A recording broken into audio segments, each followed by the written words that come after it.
ஏக்கா இவனை பார்த்தா ஏதோ சென்டிமெண்ட்டுக்கு லாக் ஆகுற மாதிரி இருக்கு. ஏதாவது ஒரு ஐடியா பண்ணி இவனை எப்படியாவது வலைக்குள்ள போட்டு அவனோட பாஸ் வர்றதுக்குள்ளேயும் எஸ்கேப் ஆயிடணும்க்கா இங்கேருந்து. அப்படிங்கிறியா? இப்ப பாரு ஏன் நடிப்ப.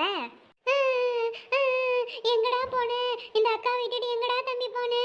அட நம்ம பாக்கியா அக்காவும் நடிக்க ஆரம்பிச்சிட்டாங்க போல. அம்மா குண்டம்மா உனக்கு என்னமாச்சு? முட்டைக்கண்ணு தம்பி, உன்னை பார்த்தா அப்படியே சின்ன வயசுல வீட்டை விட்டு ஓடி போனேன். என் தம்பி மாதிரியே இருக்குதுப்பா. அதான் உன்னை பார்த்தோன்னே என் தம்பி ஞாபகம் வந்துருச்சு. சின்ன வயசுல நாங்க எப்படிலாம் விளையாடுவோம் தெரியுமா? அக்கா அழாதீங்கக்கா, அக்கா அழாதீங்கக்கா. உங்க நிலைமை கேட்டா எனக்கே கஷ்டமா இருக்கு. நீங்க வேணா என்ன உங்க தம்பியா நினைச்சுக்கோங்களேன். லூசு பையன், அவளுங்க தான் ஏதாவது ரீலாக சுற்றுறாங்கன்னா இவனெல்லாம் சேர்ந்துக்கிட்டு அழுகுறேன்.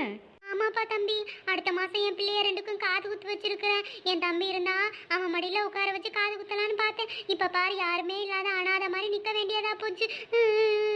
கடவுளே, உனக்கு கண்ணு இல்லையா? என் தம்பி சீக்கிரம்